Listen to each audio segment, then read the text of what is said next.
As a leader of a team, our business has decided to terminate one of my people. I disagree with their logic, but I'm not in a position to change the decision. What should I do to retain my influence to support the rest of my team, yet not compromise my values? That's a good question. That's a solid question. That's a tough question. It's a little bit tricky without the details of the situation, but I wonder what kind of relationship that the person that asked the question, I wonder what kind of relationship you have with the senior leadership that makes those decisions, because you got to remember that our goal is to always have the relationships up the chain of command so that you can influence those decisions. Mm-hmm. And if you have that kind of relationship, then you can find out why that decision got made.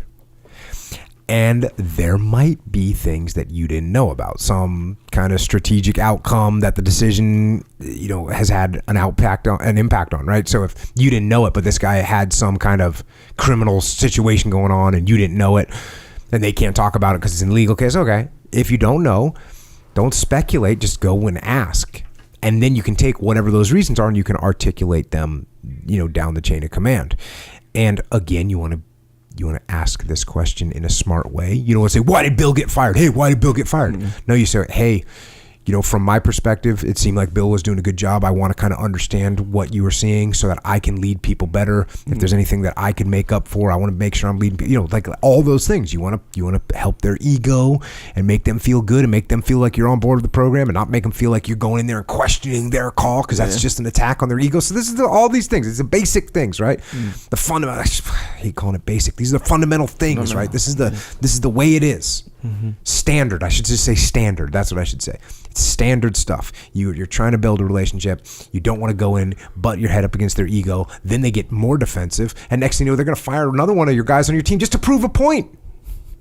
You can dig yourself that hole. But if you make your goal, hey, I'm going to build a relationship with my boss. That's what you are trying to do. Now, if you find out why, then you can articulate that to the rest of the team. And the way that you maintain your values is by maintaining your values, okay? So just because there's a situation or a decision that gets made that you don't agree with doesn't mean that you compromised your values. Like your boss can make a decision and that you don't agree with. That doesn't mean that your values are compromised unless it's like an illegal or it's an immoral or it's an unethical situation, which, by the way, a firing could be one of those things, right? The guy could be firing because he wasn't, he wouldn't give me the keys to the vehicle for the weekend so I could use it on my private time, and I'm going to fire him now. Like, that's unethical, right? There's a problem there. So now your values definitely, if you just remain silently, you're kind of compromising your values. So there are times when you may have to stand up, but bosses make decisions. That's what they do. And we do our best to influence them.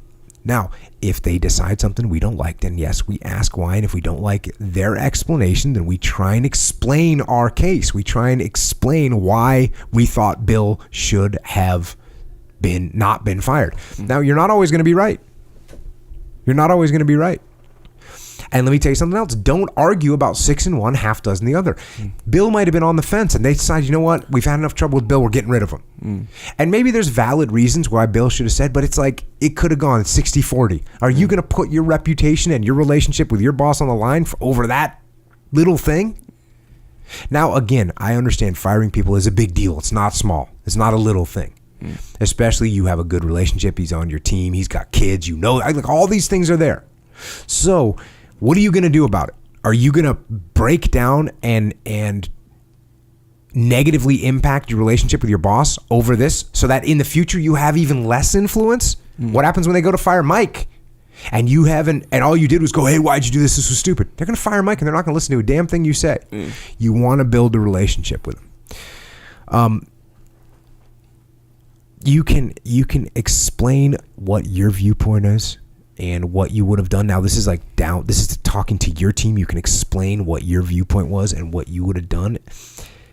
But you want to be gentle, right? As long as if you explain that, hey, I would have done something different, and you also explain that it was a tough decision and the boss made the call, and that the best thing that we can do as a team is support the boss so we can garner more influence over these situations in the future, that's good. And you know what? One of the best things you could do here, with your team is you can even explain that it's your fault the decision got made. Right? You say, look, I haven't built a good enough relationship with the boss. That's why he fired Bill. I'm working on it. I'm going to do it better. We're going to give him the support that he needs so we can stop this type of thing from happening in the future. So you don't want to throw your boss under the bus. It's much, much better to take ownership of it. All day.